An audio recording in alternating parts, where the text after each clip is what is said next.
like I was telling Ryan before, we're going to try to go into more depth than you would typically get with just a standard, with just like a standard answer from an elite pro who says, like, look at the creek channel bends or look at the secondary points. We're going to explain what that means to us and how we catch those fish and the baits that we use, especially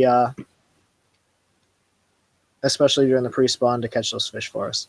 So we're going to pull up a topo map of Secord Lake, which is in mid-Michigan. And guys, by the way, I am recording with a video camera, so I'm going to go into a lot more depth than I would if I was just talking to you guys. But I'm going to pull up a topo map of Secord Lake, which is in mid-Michigan, and it's a river.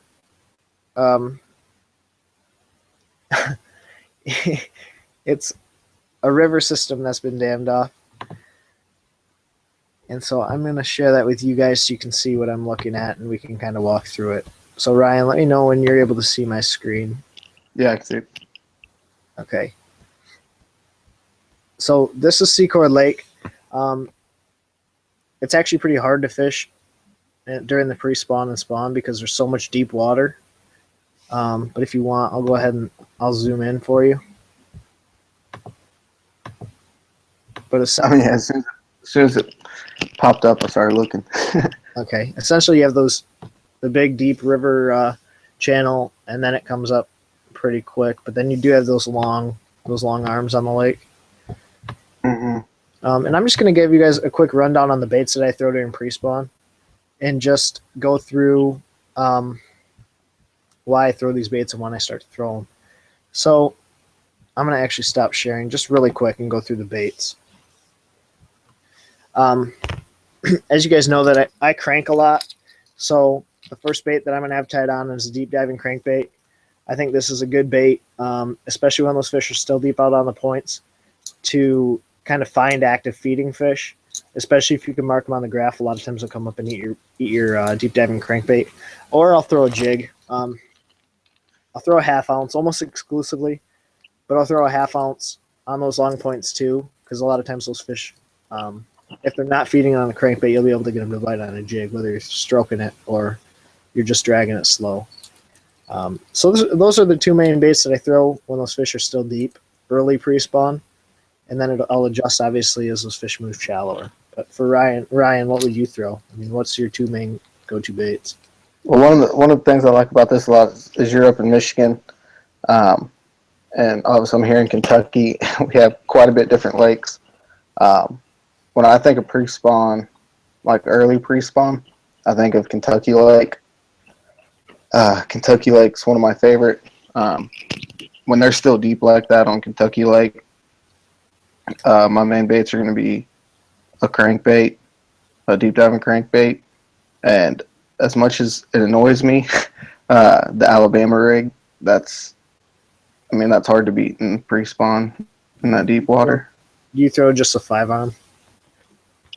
Yeah, I throw a 5-blade, or 5-wire, 4-blade. And I like putting smaller swim baits on it in the spring. And then I'll put a big one in the middle. I'm still I go back and forth because I'm not sure if they want the smaller meal because it matches the hatch better, or if they want a big meal to feed up. So I try to mix it up. Okay. Is that the same when, like, do you throw those skinny dippers, or what color do you typically go with? Just the white colors, or? Yeah, I like the skinny dippers in the spring a lot. Also the Missile Shockwave and the Kitech Swing Impact Fats. I like the fat version. Pro Blue, something that kind of imitates a shatter real well. White Trash from Reaction Innovations, or something along those lines. Just something with white, blue kind of in it. Yeah, because that's something we don't throw very much. So a lot of guys up here might not know as much about throwing an A-rig as you. So it's cool to get that kind of insight. Yeah. What size heads do you typically throw on it? 1/8. 1/8 ounce heads. Do you throw heads? Or just all of them? Do you throw a bigger head on any of the arms, or you just throw? The only time I'll mix it up, I'll run 1/8 a lot, unless I'm in Tennessee, or in a state where you can only have 3 hooks. Then I'll do eighth on the bottom two with hooks and eighth in the middle, and then I'll do 16th at the top with the two dummies. So that way it always is going to run with the hooks on the bottom because they rarely eat it from the top. So I feel like that increases the chances of catching one a little bit because you keep the ones without the hook at the top. Okay. What do you look for when you're throwing that A-rig as far as depth or? If you're on a lake with grass, definitely like throwing it over grass. Kentucky Lake, I look for those deep channel swings leading into major creeks, chunk rock or pea gravel rock. Okay. Yeah, I mean, that's pretty much the same for me. Those are the two main things I look for early spring is a lot of grass. I mean, I love fishing around grass. And then I also look for deep rock, which we don't have nearly as much of, but there are some good points. I mean, I'll also throw a jerk bait, but that's kind of shallower. I mean, that's like 8 foot of water or less. I have more confidence in a jerk bait. I mean, in those really clear waters, like up north, you can throw a jerk bait in like 15 foot of water and they'll come up and get it, but you just got to work it a lot slower. So I don't know. I like this Pro Blue color, that blue minnow. It's clear, but it has like a white belly on it. So that's probably my go-to jerk bait color. But like I said, I don't throw that when I'm throwing it over very deep water. It's like 8 feet or less. I like a jerk bait too. I think pre-spawn. We always think it's pre-spawn, spawn, or post-spawn, summer, fall. I like to. Pre-spawns almost can be broken down itself. The early pre-spawn, like what we're talking about out deep, Alabama rigs, deep diving crankbaits, jigs, and I think like not very long after that they start to push up a little bit more shallow on the bank on those deep spots, and that's really where I like a rattle trap or a jerk bait or something that can fish mid-range but a little bit slower. Do you fish deep grass with a crankbait or with an Alabama rig, or is that mainly like shallower? Is that later? Yeah, there's a lake down here that's got grass on it year round, and I'll throw an Alabama rig over it, and it's in 8 foot of water and comes up to about 5, and I kind of keep it towards the surface or barely getting in the grass. Okay. Yeah. See, I like I said, 8 foot of water or less is when I look for that grass. Then I'll go to like a square bill or like you said, a trap. But the bait that caught him from really good last year, that L bill, that Swank 77X. But it's really cool because you can fish it just like a trap, where you kind of bury it in the grass or get it caught in the grass. And the way it runs kind of horizontal. So those hooks catch the grass, and then you rip that bait free, and that's when those fish will come up and get that bait. Yeah. So I really like this, just a standard like a square bill around grass, because I just think those fish come up, especially this red color. This red color, I don't know what it is, if it's just because the water is dirtier, but this red color around that grass really catches them too. But those are probably... red is definitely red's definitely my favorite color in the pre-spawn. Yeah. Whether it be a square bill or a rattle trap or something like that. Yeah, for sure. And what do you look for typically? Like when you're looking for those fish pre-spawn, like early pre-spawn, what are you looking for as far as like map features or contour features? As crazy as it can sound, when I know it's winter's over and they're starting to move up in the pre-spawn, I almost look for as if I was going to be ledge fishing it in the summer.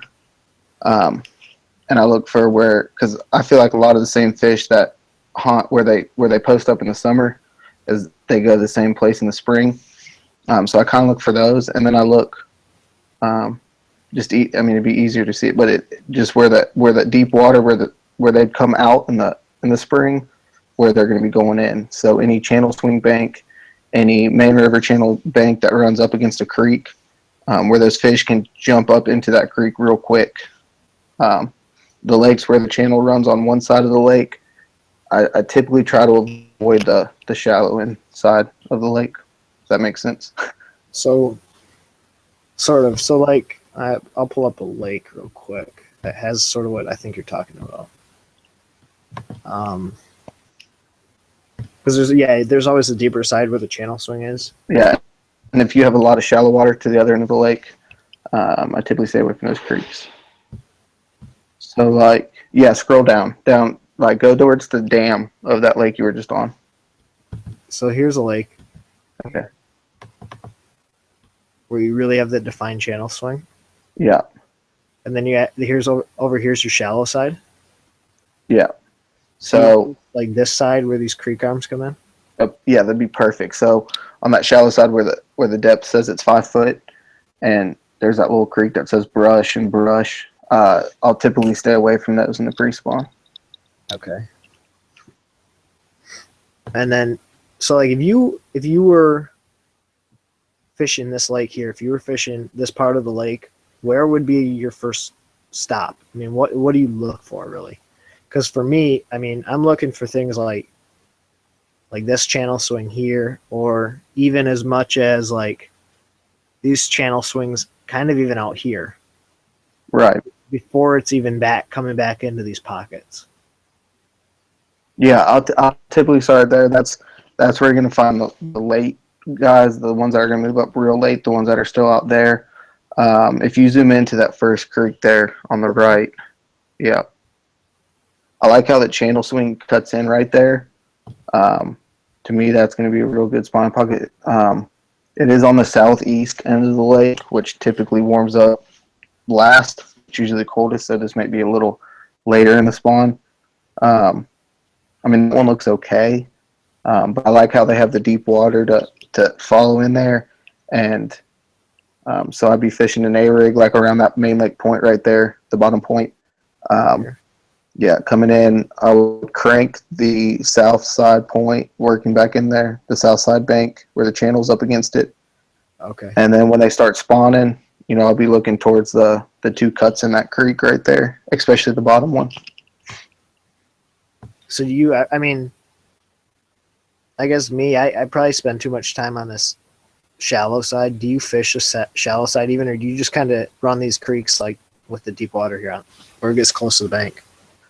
I really like following the deep water. Why, I don't know. I just feel like that's where my confidence is at. I feel like that's where a lot of the bait suspends and the fish sit under them. Now, the shallow sides can be really good. In the early spring here in Kentucky, we have crazy weather. Like this weekend, for example, we got like 3 inches on Thursday and of snow, and then Sunday it was 65 degrees. When you get a real warm day with the sun out and the water warms up, those shallow sides like that can be good where the fish are pulled up and they're feeding on bait, where they're kind of in a more feeding mode. Okay.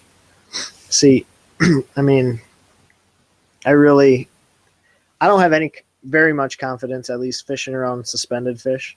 To me, those are the most difficult fish to catch. So a lot of times I look at it almost like I'm looking for, like you said, ledge fish.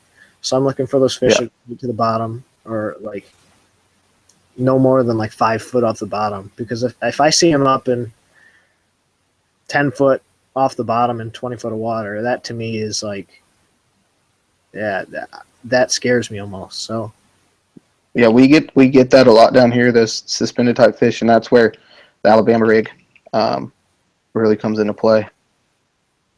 Okay. I mean, you saw it at Dale Hollow last year when we went.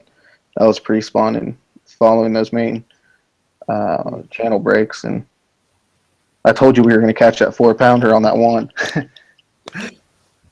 Kind of laid out kind of similar to some of these pockets where it gets real tight to the bank. I mean, let me find it for you. That might actually be it.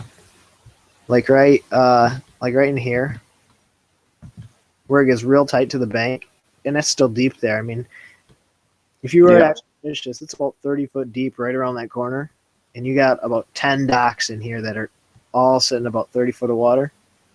That kind of reminds me of what we were fishing, and then we'd come down the bank here, hit this point up, and fish down in here. Yeah. So if you had to break it down to just a couple quick techniques as far as what you look for when you're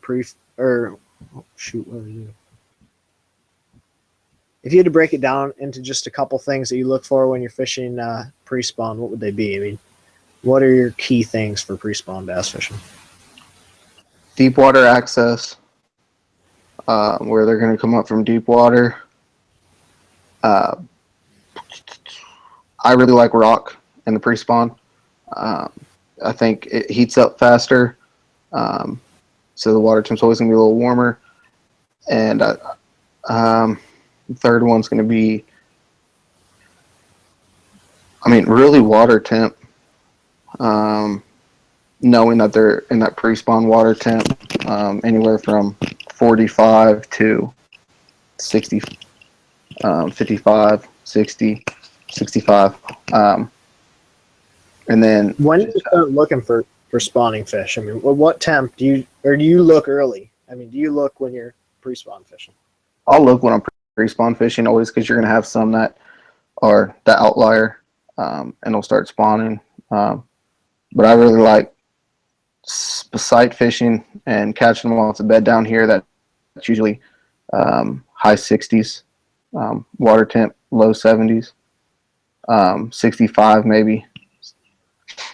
See, it might just be a difference between Kentucky and Michigan, but I look early at the grass, at shallow grass. I mean, I really like, but it kind of plays into what you said with deep water access. I look for that shallow grass where that creek channel might come up to that shallow side where there's grass coming up in it.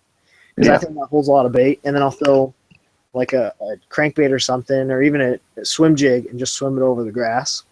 And a lot of times that's where I'll get bit. And I think it has a lot to do too with that grass kind of holds the heat a little bit better. So when that water does warm up, a lot of times that's where I find a little bit warmer water than the deep side of the lake, where there's not as much rock here to hold that heat, so it kind of cools down. Plus, a lot of times you have high bank there, and it gets real shady real quick. Yeah, I think I like grass a lot in the pre-spawn if you can find it, because that's where it's going to hold most of your oxygen, and that's the reason bass go deep in the winters, because that's where the most oxygen is. So when you have shallow grass like that, they can get up there and become more active and stage there longer due to the oxygen levels. Yeah. That's a good point, too. What are your favorite colors as far as – you already kind of mentioned crankbaiting. You like throwing a red crankbait, but like when you throw a jig, what kind of colors do you throw, or do you just match it to water clarity? Do you match your jig with your trailer? Kind of go in depth a little bit there. What are you looking for when you're throwing a jig? I love throwing a jig. It's probably my favorite tactic, everyday tactic. And I usually keep it simple with my jigs. In the pre-spawn, I'm going to have black and blue, just because they're always going to eat black and blue. Green pumpkin with some orange in it. Kind of same thing with the crankbaits. I like something with red or some orange in it. I think the crawdads are, molting and kind of with the fish spawning, they're kind of shedding their winter stuff. And then just green pumpkin. Pretty much keep it simple. Green pumpkin with some orange and red in it, and then black and blue. Yeah, see, those are my main go-to colors too. I really keep a green pumpkin jig in my hand about 95% of the time, though. And then what I'll do is I'll put like a black and blue trailer on the back of it or something, just to give it a little bit different color. That's probably my number one color. It's like a green pumpkin. I throw this green pumpkin magic craw, where it's kind of green pumpkin blue, and then I'll just put a black and blue trailer. Yeah. Or brown and copper. Brown and copper is always good too. Especially around here. I think it represents those crayfish well. And I'll throw it with like a red or an orange trailer. Something that just looks like an early season crawfish. Yeah. And you guys have a little clearer water than we do down here too, typically. Yeah, exactly. So that's always a bonus. I know when I'm fishing, and this is pretty much strictly for what I've been talking about, is pretty much strictly like impoundment fishing. So when you have a dammed off river. But if I'm fishing big water pre-spawn, if I'm fishing like the Saginaw Bay or I'm fishing really clear water, I'll kind of change it up a lot. I'll still stick with like my main tactics, looking for I'll change my baits, and I'll tend to stay away from crankbaits. I'll still crank a little bit. I'll still throw that deep diver, but I won't throw the shallow diver as much, especially in that clear water. I mean, clear water up here, I have a tournament on the schedule this year where I'm thinking they're going to spawn in like 15 to 20 foot of water. So that's definitely going to be interesting. But the baits I'll throw then, obviously I'll throw the deep diver, but then I'll really kind of just keep the jerk bait in my hand, And then I'll throw a drop shot too. And a lot of times, I'd say about 95% of the time when I'm throwing a drop shot, it's on a 1/4 ounce weight. All the way up to even 20 foot of water, I'll throw it on a 1/4 ounce weight just because I like that small weight and getting it down there. And one thing that I really like to do with a drop shot, I'll throw it on like a 1/0 or a size 1 hook. And then I'll just throw a real natural color, green pumpkin or smoke purple. And then I throw this little cylinder style weight. And I know you don't drop shot much, but it's like or not cylinder, teardrop shaped weight. Teardrop, yeah. It's sort of like the perfect combination between your cylinder weight and your round weight, because you won't get it hung up in the rocks as much, but you're still going to get it through the grass. And I always throw it on. I always throw lead weight. A lot of guys talk about wanting to feel the bottom composition when they're drop shot fishing. For me, it's important to be able to be on the bottom, but I don't really believe that I'm going to catch that many more fish with the tungsten weight, dragging it over a tree, being able to feel that tree with a drop shot, than I am throwing this lead weight that I'm still going to feel as long as I have a heavy enough weight. So that's just a little tidbit on drop shot fishing. And you're going to lose a lot more money with those tungsten weights. Right? Exactly. So that's kind of my opinion. I know it'll go back and forth, but those are my thoughts. But that's really how I break down pre-spawn fishing. I stick pretty simple. A lot of times, though, I'll work my way, like you said, kind of working your way from deep water in. I'll work my way from shallow water back out. Mm-hmm. So I'll start, not necessarily right up when they're spawning. Like I won't start in 1.5 foot of water, but I'll start in like 5 or 6 foot of water and look for them instead of trying to find them in 25 foot of water and look for them coming back in. I don't know if that's something you do or if you approach it a little bit differently. Yeah, I kind of do the same thing. I fish Kentucky Lake a lot in this pre-spawn. Like I said, I think of that when I think pre-spawn. I remember last year, one of those tournaments we did real good, and I don't know if you followed it, was the FLW Open. Oh, yeah. The biggest college tournament. We came in day one with like 23 pounds or something like that. And it was, I remember from takeoff, every time I have to do it, I always start on the main lake point. I'll start down from it a little bit, fish around the point, start going down the bank, whether it's still be throwing the A-rig, or that's when I'll pick up a jig if I'm getting bites. And then I'll work into the pocket. You see what I'm saying? So it'll be super deep, and I have all kinds of rods laid out on the deck. So when I turn the pocket, that's when I pick up the square bill, trying to see if there's any active fish still shallow or going shallow already. And then I'll work my way back out and do the same thing. I just rotate a lot through the day. It's a lot of fishing in pre-spawn. Instead of graphing, I mean, you don't graph as much. Yeah, so that's the same way for me. I don't necessarily catch a ton of fish grouped up. I mean, you can, I'm sure, but a lot of my fish, I'll catch 3 here, and then I'll go catch 3 off another spot, or 2 or 1. I mean, I don't catch them. And I think that has to do with a lot of them are in between. You have a lot of in-between fish. They're not all moving up at the same time. But it's not like the fall where I can go out and sit on a spot and catch 15 fish. Or the summer where they're schooled up on a ledge. So yeah, I think pre-spawn definitely. I spent a lot of time fishing. Another huge tip I could give would be to, especially in the pre-spawn, it's when I do it the most, is revisiting areas. For Kentucky Lake tournament, for example, we caught them really good there in practice. It's one bank about 150 yards long, 100 yards long. First thing in the morning there, didn't have a bite. You could see them on the graph, but did not have a single bite. Went back 2 more times after that and still didn't have a bite off it. And finally at like 1:30, we went back there and caught 4 for over 20 pounds. So definitely keep revisiting areas, because those fish, the water's still cold, so they'll stay stagnant, and then you'll hit them one time when they're feeding, and that's when it's fun. See, so much pre-spawn experience, so it's good to have you on here, because my pre-spawn experience has been limited last year to a little bit of early season. So Our tournament schedule in college was a lot of pre-spawn. You know, our first tournament was actually this weekend. Unfortunately, I graduated, but it would have been this last weekend, which is February, whatever it is, 25th, 27th. And so that's definitely pre-spawn on Kentucky Lake. It took 23 pounds to win, I saw. And then it seemed like we had tournaments every weekend through April, which is all pre-spawn, spawn, post-spawn, and then hardly anything in the summer. Our season was almost done by the time your guys' started. Yeah, right. And we don't even start till end of May. I mean, that's when season opens. So Yeah, end of May is one of our last tournaments. Yeah. That's funny. Well, I appreciate you having or coming on here with me, man. I got to get running, but